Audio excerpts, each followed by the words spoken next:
The anniversary of an infamous event in Toronto's history is almost upon us. It was 25 years ago tomorrow that the Yonge Street riot broke out. The clashes came just days after 4 LA cops were acquitted in the infamous beating of Rodney King. The hostilities were also fueled by the fatal shooting of a young black man by an undercover Toronto police officer.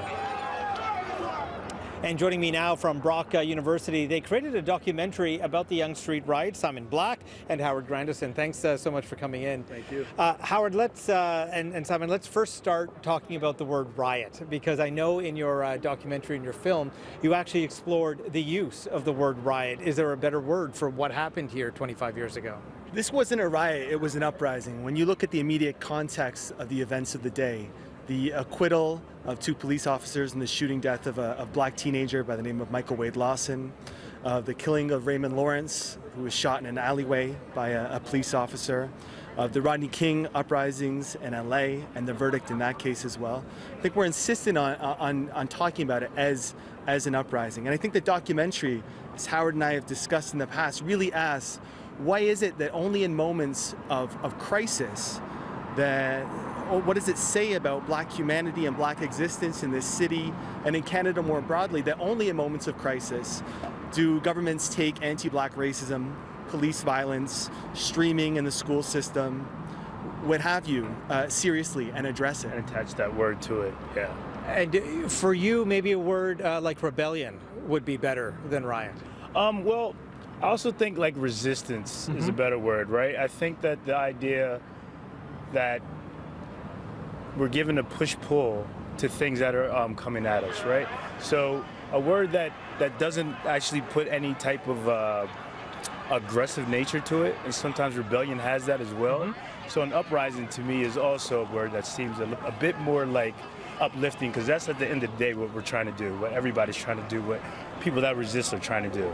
And when you think 25 years later, here we are in an era where Black Lives Matter has flourished and really left off where the Black Action Defense Committee started their work here in the city.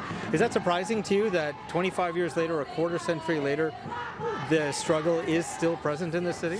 I don't know if it's surprising, but it is unfortunate that we still have to deal with the same things that we've addressed and thought we've addressed and that have been come back again and again. In the wake of the uprising, we saw major reforms passed by the then NDP government following a report by Stephen Lewis. When the Conservatives were elected in 1995, anything to do with anti-racism, whether it be in the criminal justice system or in school system or what have you, was rolled back and done away with. And we find ourselves now in a context, the shooting death of Andrew Loku, of Alex Wetlaufer, of Abdirahman Abdi in Ottawa, of Jermaine Carby in Brampton, that again, these struggles have to be taken up again. These battles have to be refought, and that's what Black Lives Matter is doing. We've just had another report by Justice Tulloch, who came out with another list of recommendations, including a lot of the recommendations that were in Stephen Lewis's report and all the subsequent reports since. Do you actually have confidence now that a change will happen in this city? History tells us to be cautious about the change, right? And so does your pause. I think history tells us that real change comes about through social movements, through struggle, through the likes of Akua Benjamin, the Legacy Project at Ryerson University funded this documentary, through the likes of Dudley Laws, through people on the ground, through Black Lives Matter, making moves, disrupting, letting the word be heard, letting it be known that black people in this city demand justice, and they have yet to receive it. All the best with the opening of your doc.